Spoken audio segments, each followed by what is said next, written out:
for better days to come and carry us like wind in our sails. Hold on tight, I can smell the shore, it's right in front of us if we just hold on tight. This vision that I saw is getting closer every dawn. We are dreamers of the shore. Hello, everyone, and good morning or good afternoon, whatever time of the day it is when you're watching this. At the moment, it's just coming up to lunchtime on a Saturday morning, so I've had a really nice, relaxing morning preparing for my second podcast. And I can't believe that it's already 4 weeks since I put up my first podcast on YouTube, and it was welcomed by so many people. Thank you so much, everyone who commented on it and who liked it and who subscribed. It's actually so lovely to feel like I'm interacting with people all over the world, and I suppose in a way contributing something to all of the podcasts that are out there on the internet that I've enjoyed so much over the last, I'd say, 3 years since I started knitting. So thank you, everybody. It's really appreciated. Thank you for all the lovely comments. Yeah, so it's a Saturday morning, and I have been preparing to show you a couple of things that I'm doing, some works in progress, some finished objects, and maybe a little bit of knit and chat at the end. Oh yeah, just to remind you who I am, my name is Anya, and I'm Fraoch Knits on Ravelry. I've set up a Ravelry account actually since the last time I was talking to you, and I'm Fraoch Knits on sorry, not a Ravelry account, Instagram. So I'm Fraoch Knits on Ravelry, but I've set up an Instagram account, and so you can see my progress there on the works that I'm doing, and that's at Fraoch Knits. You might be wondering where the word Fraoch comes from, and that's the Irish word for heather. So I live in the west of Ireland, near Croagh-Patrick, so near a mountainous region of the west of the country, and there's heather everywhere. There are actually wildflowers of all sorts everywhere, and this time of the year, we're right at the end of summer, and there is just an abundance of wild growth, and it's so lovely to see. We've been having quite a warm summer, but very wet. It's the August bank holiday weekend now, which is yeah, the last real holiday of the summer, our last public holiday, and that is it's raining outside, so what can you do? But look, it's lovely. It's just beautiful here. Really warm, really atmospheric with all the rain, and really beautiful with hedgerows laden with gorgeous flowers. Yeah, so one of the things I wanted to talk to you about today, apart from the knitting, we'll get onto the knitting in a minute, and you can skip ahead if you're not interested in this bit, but I thought you might be interested in what I'm drinking today. So instead of the coffee that I had the last time, I do love my coffee, but my milk was off this morning, so that happens in the summertime. So I couldn't have a milky coffee, so instead I'm having I don't know if you can see this. You can just about see it there. It is a cup of tea that I have made from Meadowsweet. And this is Meadowsweet here. So it's absolutely beautiful stuff. It has the most amazing scent. You can tell from the leaves what it looks like. Here we are. There are the leaves. That's a beautiful, beautiful plant. That's how you'll recognize it. And it's growing in abundance everywhere. I'm going to smell it. Absolutely beautiful. It sort of has a smell of honey and almond and vanilla. It's just the most gorgeous scent. And this is I've been reading up on my wild plants, beautiful book, Ireland's Wild Plants by McLochlainn, and it gives not just information on the actual plants and flowers, but it gives you information on the folklore associated with them, the Irish folklore, which for me is fascinating. And it's all of this knowledge that I think we've lost, and I think we really should be trying to get back to again, because it has so much to offer us. So this cup of tea is, I could be using it as a cure for a cold or a fever, because this stuff, Meadowsweet, contains salicylate, which is the active ingredient in aspirin. So it's like a medicine, but it's also just so full of perfume, so lovely to drink. And there's another lovely connection with my name, which I only realized when I read the book. And apparently, according to Irish folklore, it was the goddess Anya who gave Meadowsweet its scent. So, what's not to like about it? It's a really nice thing to find out. My name sometimes is translated into English as Anne or Anna, but actually it's an ancient Irish name. Like a lot of our names, sometimes they're translated, or they're seen to be translations of a Christian saint's name, but the Celtic culture and tradition and these names and the language go much farther back than all of that. So yeah, so it's lovely to know that my name is associated with Meadowsweet. Another interesting little fact about the plant is that the name Meadowsweet has nothing to do with meadow at all. It's actually to do with mead. So it was used to sweeten mead, which is the honey beer, the honey drink. It was also used to sweeten beer. It was spread on floors in people's houses. Apparently, Queen Elizabeth I even had meadowsweet strewn on the floor along with rushes. And that's where its Irish name comes from. So the Irish name for meadowsweet is Airgid Luachra. So Airgid is silver, and Luachra means rushes. So silver rushes. And that's thought to come from the fact that it was spread on the floor of houses to give them a scent, a beautiful scent. So this flowers between May and September. So we're right in the middle of it at the moment, and I'm surrounded by it here. I'm very lucky. So I'm just going to take a nice little drink of this. It's very good.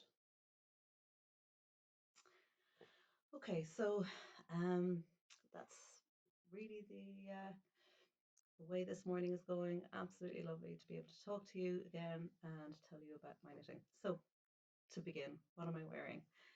So I'm wearing a design by Tammy Gore for Madeline Tosh. So this is called Cedar Brook. It's only a recent design, and as soon as I saw it, I just thought, oh, I have to knit it. I love colour work, as you find out. A lot of the stuff I'm going to talk to you about today contains colour work. So the sweater is slightly too big, as you can see. I'm going to stand up so you can see it better.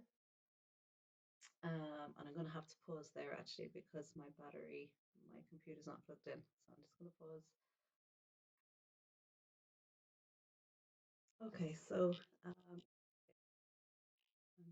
filming from a different location in the house this week. So I'm in the kitchen where the light is better. And I've just plugged in to a new source of power. My laptop was going to go on me. So I'm going to stand up so you can see this. You can see.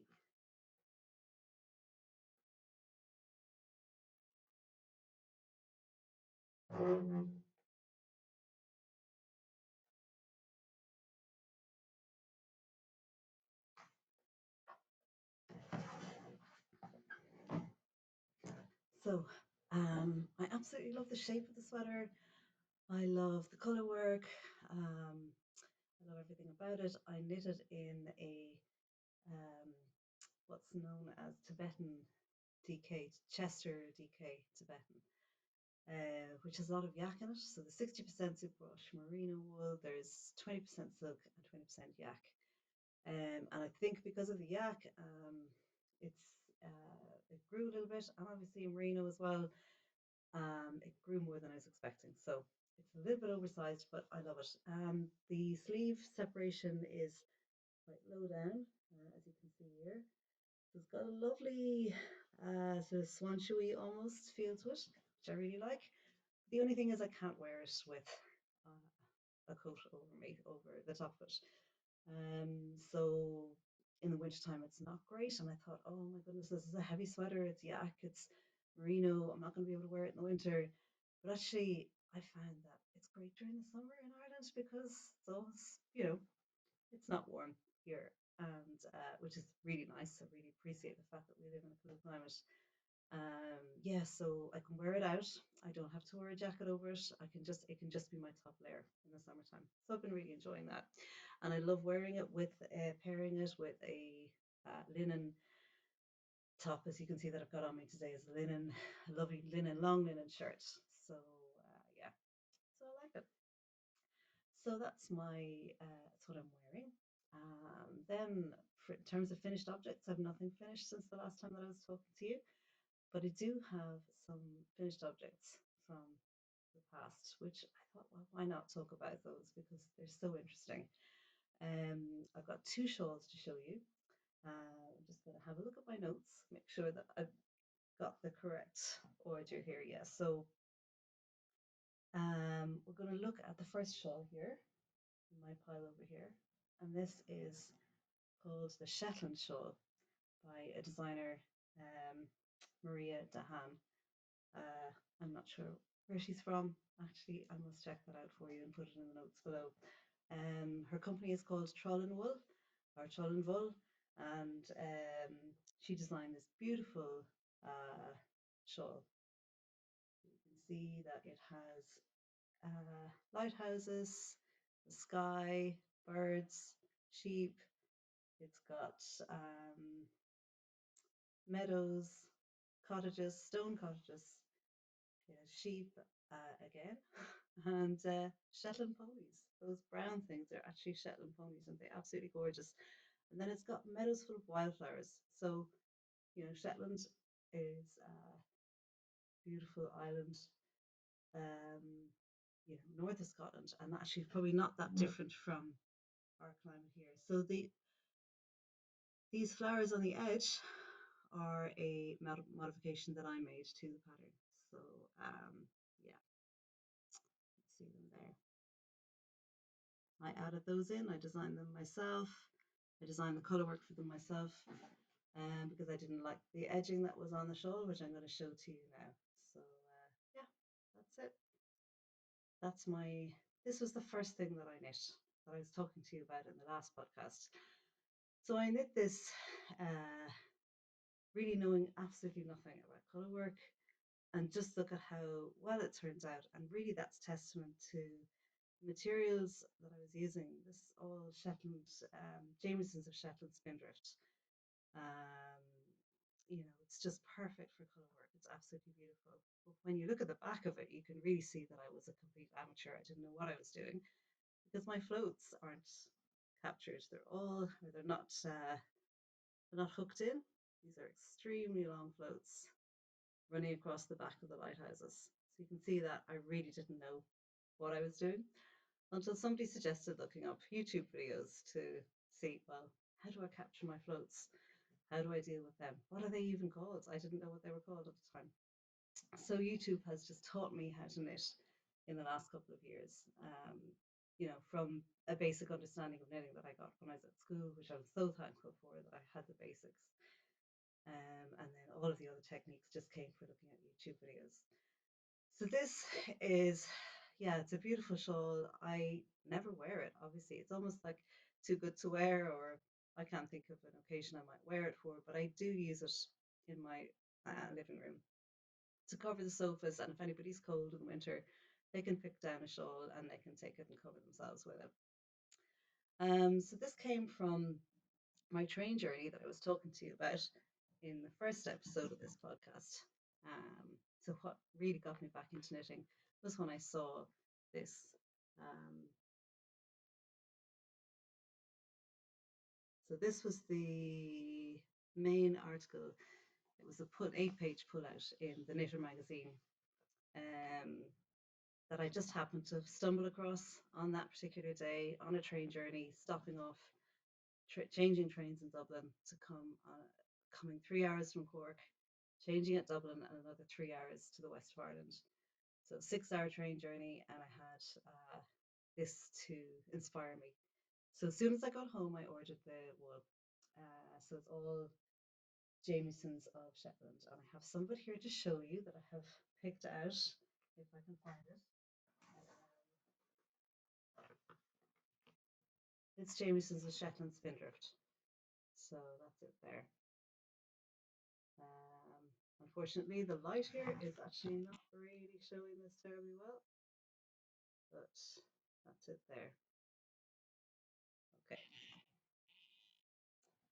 All right, so that's shawl number one. So when I had finished knitting that, so just about the wool actually, it's a fingering weight, so 100% wool, Shetland wool, absolutely beautiful, really warm, perfect for colour work. So then I found out more about the designer, because I just thought, wow, I love this shawl. She must have other things that are really good. So then I came across this shawl here and this book, this beautiful book. And it is Oland Shawl by Maria de Haan. And this particular shawl is called the Oland Shawl. This was an absolute pleasure to knit. Very similar to the Shetland shawl. It depicts the local architecture on Ullcentrum, the red buildings, the red vernacular buildings, the sheep, the flowers, the wildflowers, the sea, windmills. It's just a beautiful piece of work. These are really works of art. These designs, such talented designers. So the pattern for that, it's only available in Ullcentrum, or it's also I ordered the kit online from Ullcentrum. Sorry, from Trullan Wool. Trullan Wool is Maria de Haan's website. So, but the actual wool itself is Ullcentrum 2-ply. That's it there. I can get it to where you can see it. Ullcentrum. Oh, there we go.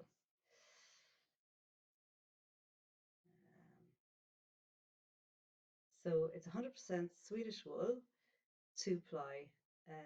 Yeah, 100%.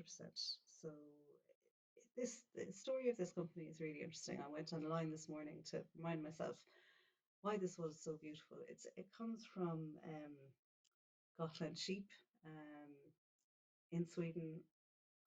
I'm sure from all over Sweden. I'm not entirely sure where from. I think Oland particularly, but it is, so Gotland has this breed of sheep, has a really beautiful, shiny almost wool. And the feel of this wool, it's so durable. It's such a pleasure to knit with. And the company was set up in 1998 by Ailbíona, I think is how you pronounce her name. And it's a small company that she started collecting local wool when she realized that it was being thrown out or burnt by the farmers because they couldn't get they couldn't sell it, they couldn't get any money for it. So and it's a very similar situation in Ireland at the moment. We really don't have a milling industry. Any wool that is sourced here has to be sent away to be milled and then brought back again. So there's a lot of sort of miles carbon footprint in that. It's so wonderful to think that somebody has already done this. And I know that there's such a big knitting tradition in that part of the world, in Scandinavia, that there was a market for it. We don't have the same knitting tradition here in Ireland. It's not as big now. It might have been in the past. I know Aran knitting is a traditional knitting type here, but it's certainly nothing like the Scandinavians, the Swedes, the Swedish, the Norwegians, Danish. It's such a big tradition there. So maybe something like that might happen here eventually, where the wool from the sheep that are everywhere in this part of the country. We have sheep everywhere. They're raised for their meat mainly, not for the wool. But hopefully that'll change.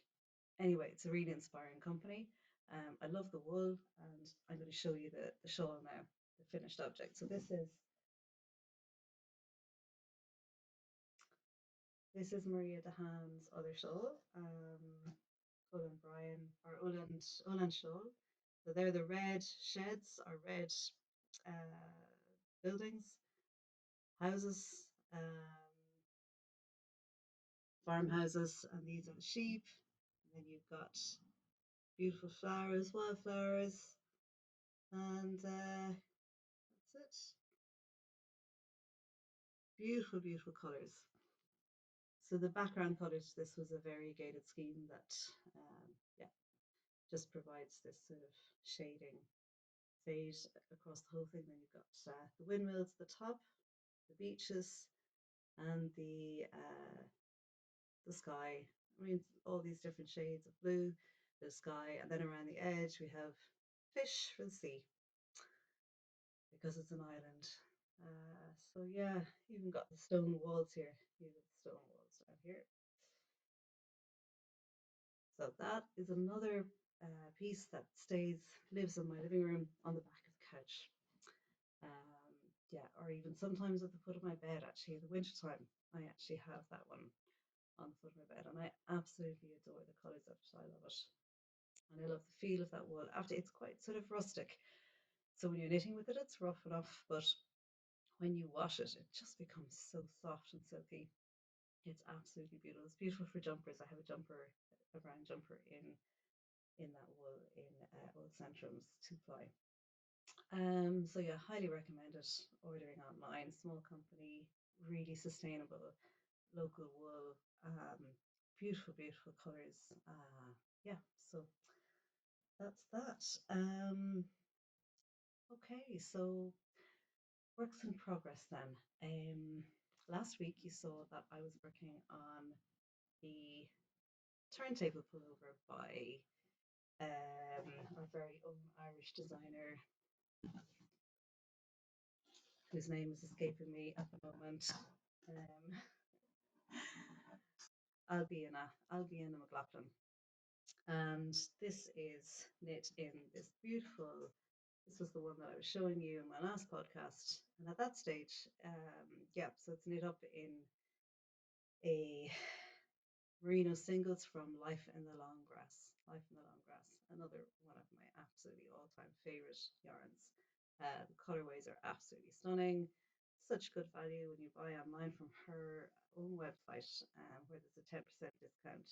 She's not paying me. I'm not getting anything from not promoting her, but it's just I love her stuff and I really want people to be able to use it. So it's a really reasonable wool, 10% if you buy a sweater quantity, so more than 3 skeins, 10% off. Yeah, I bound off, so I did a stretchy bind off, which is Jenny's amazingly stretchy bind off, which works really well. Took a long time to do it, a bit faffy, but you know, it's really good, works well. How far have I got? I still haven't finished haven't started the second sleeve, and I haven't finished the first sleeve. It takes so long. That's why I don't knit socks, because they just take so long in this wool. So that's where I am. I'm at almost finished the first sleeve. Well, almost. I think I've another 6 inches to go, but there's only 72 stitches, so we're getting there.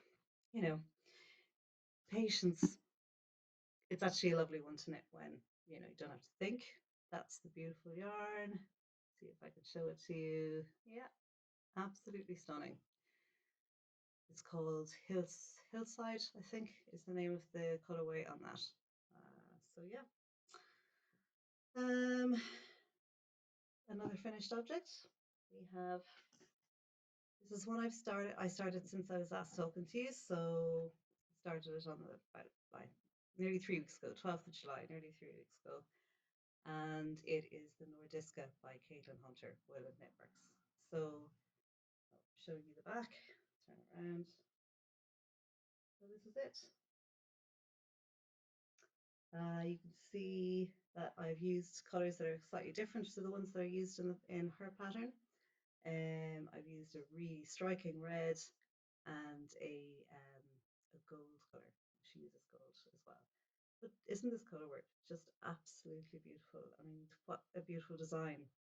Um, Caitlin Hunter's stuff, I just can't get enough of it at the moment. I really want to keep knitting all of her stuff. So that's the bottom of the jumper. And there's the V-neck and these beautiful, beautiful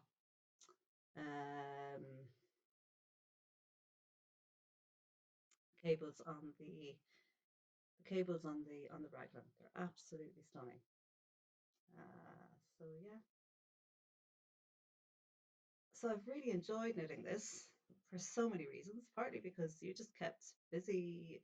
Your mind is I suppose occupied all the time with dealing with these beautiful cables, raglan, V-neck shaping, and then you've only got a couple of inches of plain stockinette before you get to the colour work. So all the time there's something to keep you interested in the project. I'll just show you the yarns that I'm using there. So the main colour is this absolutely stunning yarn. Let's see if I can get it. Sorry now.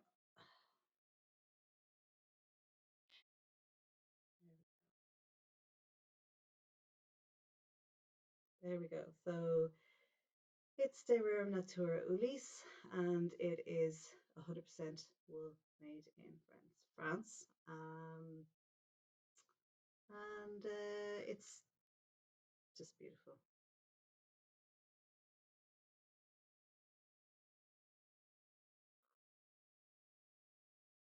There we go. I just have to try and get the hang of how to show you things close up on the screen, because I'm using the webcam on my computer, my laptop. That's the main colour, and that yarn is absolutely gorgeous. I mean, really, the stitch definition on the cables is stunning. It's really toothy, it's rustic, but it's soft, it's bouncy. I'm definitely going to be knitting more with this wool, and it's not expensive either. Rustic wools often aren't, and because they're not hand dyed, they don't need to be. So it's all good. So this is the red that I use. Now this red, unfortunately, is not showing up as deeply red as it actually is in reality. So let's take it back. There it is. It's a really, really deep red, and there's also, even though it's a solid color, there's a lot of variation in it. It's almost like a very not variegated at all, but what's the word? It's not solid. So it's blowing out a little bit because there's too much light here. Actually, I'm realizing at this window, I might just have to find a different place to sit next time. That's the red, and then the gold is this beautiful fibre spates 4-ply. Fibre spates vivacious 4-ply, and the color is maple syrup. So this gives such a stunning gold color. Now this is slightly lighter, obviously it's a 4-ply, so it's lighter than the sport weight. The other two are sport weight. So I'm hoping the color work will settle down a little bit when it's blocked. It's just a little bit light, but yeah, the colors go so well together. So they're the colors for my Nordiska. If you've been following me, or you can see my progress on that project on my Instagram account, or I've actually been documenting it as I go along, and I've been including a few reels of me actually doing the knitting. So yeah, that's really beautiful. Such an interesting project. So I've taken a break from this to go back to the turntable pullover, the Ailbíona and McLochlainn, because I really want to finish that. I want to get that done. And I know this won't take me long to finish. It's only taken me about, well, it's been 3 weeks, but not full-time knitting. So obviously, is there anything else I want to show you then in terms of works in progress? They're the two that I have on my needles at the moment. I have another one which I haven't made any progress with at all, so I'm not going to show it to you again. It was the one I showed you the last time, the cables cardigan. So no progress on that. But what I am going to show you is I decided to pull out a work in progress that I haven't touched for about 2 years. It was a lockdown project, a COVID lockdown project. here and get it. So this is something that I loved knitting on at the time, but I actually got bored with it because it's a scarf, and I think I need a little bit more interest than, back and well, knitting in the round, but straight. So this is the scarf, and it is a design by Marie Wallen, except it's not exactly her design because I just looked at the picture online and I sort of made it my own one. So basically the colors are all mostly they're Shetland Spindrift, but I've brought in a little bit of the Ullcentrum. So they're sort of the leftovers that I would have had. Well, I did buy more yarn actually for it during lockdown. It was a sort of a treat, lockdown treat. Yeah. So that's it. It's just knitting around. As you can see, my magic loop turn is a bit messy. So all the loose ends are still inside this scarf. So you can see that they're all still loose inside, and I'm going to have to go back and pull them all and just tighten it all up. But it's a really simple design, and each repeat is it's only six rows of stitches. It's very, very simple, very meditative. Really lovely thing to do. Except that there's no shaping, so I got a bit bored. There you go. It's a nice project, but it's been sitting in my pile of whips for 2 years. It's too long. I really want to finish it, and I want to use up the yarn that I have. I still have plenty leftovers of Spindrift. I'm going to put it on. It's funny to think of this in the middle of summer, but it's going to be absolutely gorgeous. I do love the look of it on me. So, and actually, it doesn't really need to be too much longer. I could probably get away with, another third of the length of it at the moment.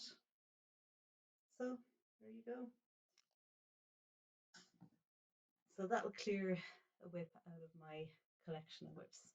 There's a few of them, but not too many. Is there anything else I wanted to talk to you about? I've no acquisitions.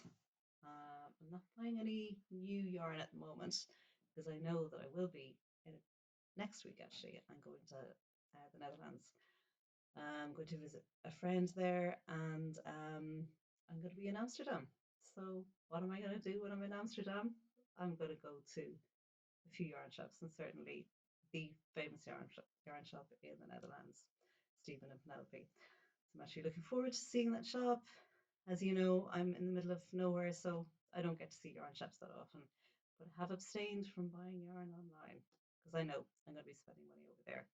So can't wait for that, and hopefully I will have footage for you of when I'm there, and I'll show you around. So that should be exciting. Yeah, that's it really. I think that's all there is for today. There isn't much more to tell you. We could just do a little bit and chat, and talk about things for a few minutes before I finish up. So I'll continue on the sleeve um, of my lovely turntable pullover. This lovely green. Oh yeah, I was going to talk to you a little bit about colours actually, and how funny it is that at different times of the year I'm drawn to different colours, and definitely green is a colour that I knit with in springtime, and it's almost something that happens. I'm not even aware it's happening.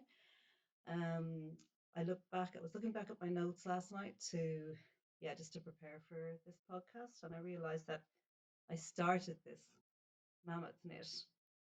It's taken me so long. I started this in March. Can you believe it? It's already July. So it just is a long-term project that's there in the background that I can pick up, whenever whenever I'm bored with other projects, or whenever I feel I really want to finish it and wear it, because I really do want to wear it. But so this is a green project from March. It's amazing, and I've looked back at other projects that I knit in the last 2 years that have. It seems that springtime green is the color. Green is one of my favorite colors anyway, but I'm drawn to knitting it in the springtime. I'm not so much a summer knitter as I don't need to be, because in terms of I'm not knitting short sleeve things for really hot summer weather with lighter yarns, because I don't need to, because of where we are. Um, yeah, so I've been just enjoying getting out and about recently, doing some trail walking nearby. We have this beautiful trail called the Croagh Patrick Heritage Trail. Croagh Patrick, by the way, is the name of the mountain that I live beside. Um, it's very famous as a pilgrimage route, as pilgrimage site. Um, St. Patrick's the patron saint of Ireland, as you probably all know. And Croagh, it took me a long time actually to figure out what that meant. It's not that obvious, even to somebody who, I mean, we all have a smattering of Irish, apart from a few minority who actually speak it fluently and whose mother tongue it is. We all learn it at school, but still, anyway, the word croak escaped me until recently when I realized it's the anglicization, the English version of the word cruach, and cruach means a stack. So, and mountains are often called stacks. So you have the blue stacks here, and yeah, so it is the stack of Patrick, and Patrick, our patron saint. But interestingly, before it actually became known as Croagh Patrick, um, you know, in pagan times, before the country was Christianized in the back in the 6th century or the 5th century, um, it was known as Cruachan Agla. So Cruachan is another version of the word Cruach, um, and Agla means eagle. So it was known as the Eagle's Mountain. So it's just another reminder that actually, you know, our whole past was our past culture, um, our indigenous culture was connected with nature, was wholly connected with the land, with animals around us, which leads me uh, the to talk to you about the upcoming festival, the Celtic festival of Lunasa. So Lunasa is the Irish word for August, and but it also is a Celtic festival that marks the end of the summer and the beginning of autumn. So this is actually happening really soon. It's happening on Monday, the 1st of August is Lunasa. So our autumn here in our traditional culture starts at a time of the year when I always associate as being high summer, August. But actually, when you look at nature and you look at the world around you, you realize that things are already changing, that the harvest is starting, that the abundance of autumn has started.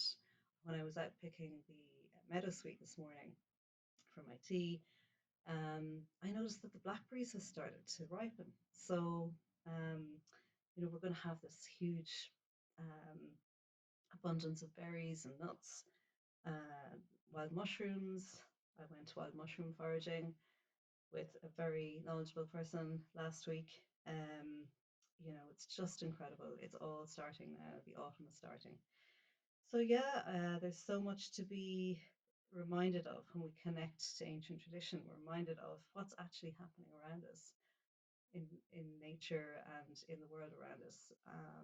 And when we're connected to that, it just is, it's so comforting and satisfying. And I think sometimes, you know, we get caught up in our sort of monthly calendar of, you know, school and work and forget about these things. So it's lovely to reconnect to ancient tradition. Um, yeah, so we have, I was out walking on the Croagh Patrick Heritage Trail, which is actually is an old pilgrimage route up to the Holy Mountain.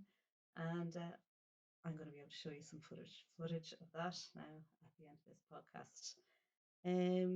Yeah, I hope you've enjoyed listening to me rabbiting on about all my knitting and the things that are inspiring me at the moment.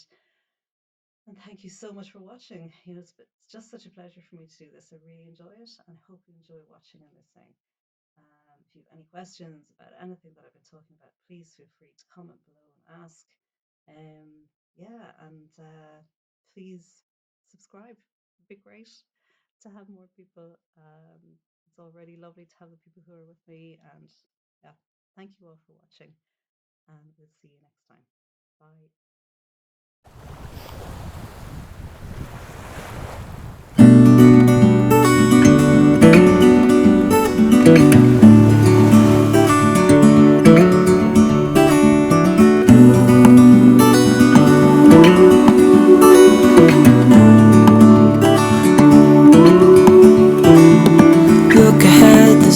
coming. I know we've been through a lot, but just wait. Wait for better days to come and carry us like wind in our sails. Hold on tight, I can smell the shore, it's right in front of us. If we just hold on tight, this vision that I saw is getting closer every dawn. We are dreamers of the shore.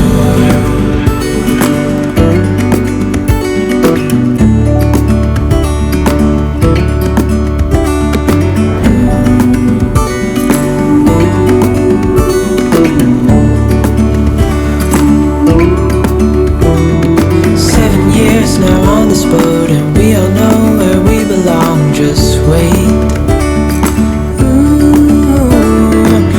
For our home to show on the horizon, soon we'll be there. Hold on tight, I can smell the shore, it's right in front of us. If we just hold on tight, this vision that I saw is getting closer every dawn.